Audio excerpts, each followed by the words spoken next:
The ritual of the red heifer is the means by which someone who has been made unclean by a corpse may be brought back into the community. This is to make sure that the unclean person does not return and defile the sanctuary, in which case they would be cut off from Israel. It is a strange and elaborate process, but death impurity was the strongest kind of impurity, and obviously directly opposed to the tabernacle, which represented life. The colour of the heifer or cow is probably to symbolise blood, as is the piece of crimson material. Apart from the blood, which is sprinkled towards the tent, the rest of it is burnt up with all the other parts, which is unique to this ritual. This may have been to intensify the purifying effect of the ashes. The fact that the heifer has never been yoked points to its young age and therefore innocence, which contributes to the potency of the ritual. The running water into which the ashes are mixed means it is fresh water. Eleazar is specified to supervise this ritual because it will make him unclean, and Aaron cannot be contaminated in this way because he is the high priest.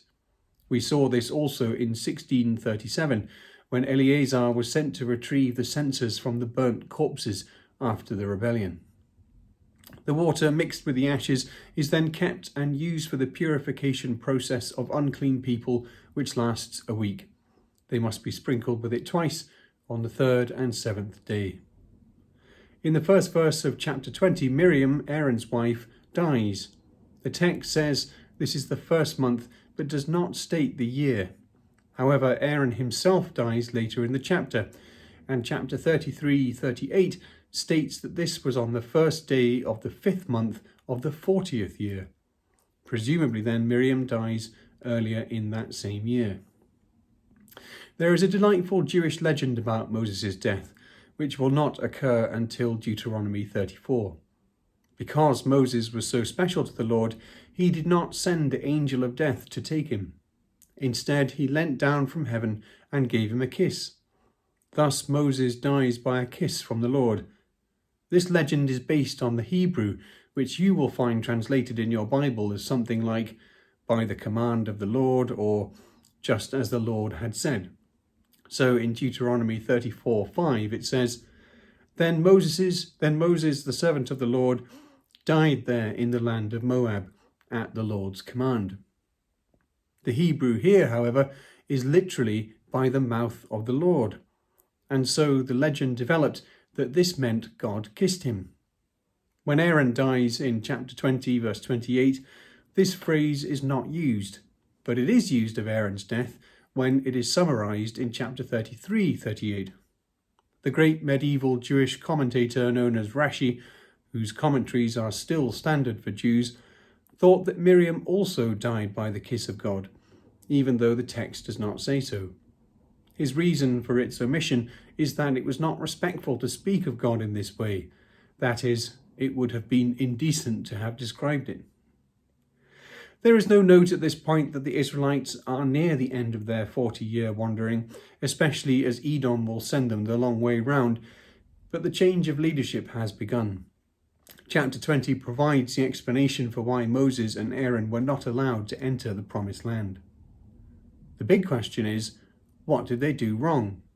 It seems like such a severe punishment for such a one as Moses. For one thing, God told Moses to speak to the rock, but Moses struck it twice.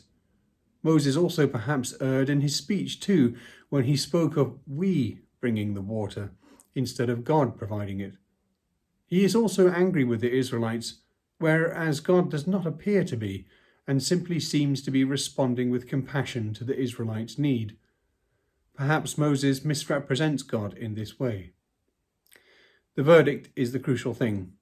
It is stated in full in verse 12 and then summarized for Aaron's impending death in verse 24. In verse 12, But the Lord said to Moses and Aaron, Because you did not trust in me, to show my holiness before the eyes of the Israelites, therefore you shall not bring this assembly into the land that I have given them. And in verse 24, Let Aaron be gathered to his people, for he shall not enter the land that I have given to the Israelites, because you, which is plural, rebelled against my command at the waters of Meribah. The Lord convicts them of not trusting in him.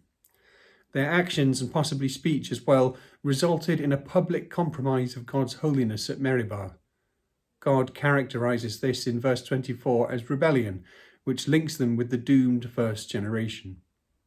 Elsewhere, for example, in Deuteronomy 32:51, God says that Moses broke faith with him and did not treat him as holy. In Psalm 106, verses 32 to 33, the psalmist blames the people for provoking Moses, so that he spoke rashly with his lips. It seems both his actions and words combined to reduce the holiness of God before his people, and the fact that God can describe it as breaking faith shows it was no mere accident or slip-up. Perhaps the very public nature of the offence amplified it and merited this punishment. Nevertheless, God continues to be with Moses and Aaron, and they are both given special deaths, with Moses having the most special. It is important in Aaron's case that the death is publicly organised, not just to explain the reason for it, that is, that he is not entering the land, but also so that the transferal of the high priesthood might be witnessed by all. They mourn him for 30 days instead of the usual week.